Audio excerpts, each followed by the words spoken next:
What do we make of these credit reserves, Jim, and the assumptions that are baked into that? Well, I actually thought it was better. I mean, I didn't feel like that the dividend was in question. I kind of felt like that this is a time when you compare it to Europe where we absolutely have this phenomenal cushion that really did work and does work. I know that Jamie Dimon, and I'm going to talk to Wilf, who's on the call, but I thought Jamie sounded very confident. When I got the bullet points, I was looking. And look, the one thing that I'm sure David is thinking about is that the amount of money they drew down, the $50 billion on the existing credit lines. Well, I mean, I don't know, David. What should be the potential loss on those? That's a question, right? They fulfilled obviously the obligation there. Right. I don't know what the loss is going to be. Neither do they. We obviously are monitoring the call, and we'll bring you anything of importance as we get it. But they did add $6.8 billion to reserves specifically for this period of time, in part for some of those revolvers that have been pulled down that may not get fully paid back, one would assume, but cards also. You're talking here not just about corporate indebtedness, but you're also talking about people who are obviously losing their jobs and unable to pay back on their credit card as well. I mean, Jamie did say, that it was necessary to build this reserve because of the likelihood of a fairly severe recession. Wells Fargo, by the way, only added $4 billion, I believe, to its reserves. We also are obviously going to monitor that call when it occurs a bit later in the morning. But weren't you surprised at how many accounts Wells Fargo added? I mean, Wells Fargo seemed pretty good.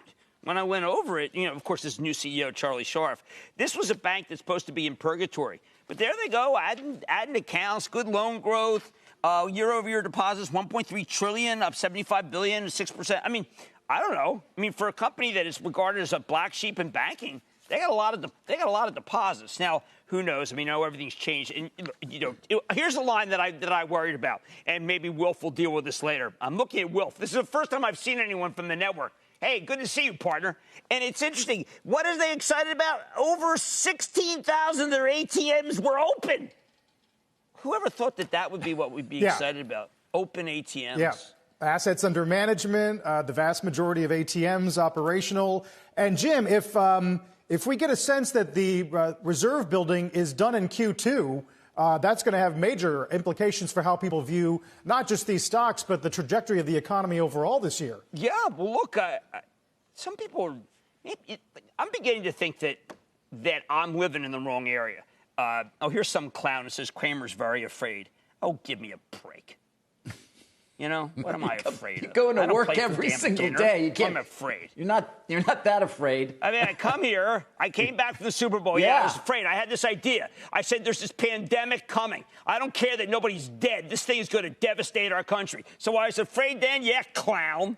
Sorry, it's supposed to be Jimmy Chill. But, look, I do think that we're getting numbers. I mean, I thought J&J, when J&J came out, the first thing they did was they talked about the dividend increase. I said, geez, maybe they're not reporting. But then, but they gave you that. They said, listen, we have that. Then they gave you a forecast. And I said, holy cow, a forecast. We have a forecast. I like J&J. And then Listerine. Oh, my God, the numbers are fabulous. And it's not just stocking. Listerine's back. I mean, I'm sorry to have, be happy for little things. But if you want to call me afraid, that's a bad call.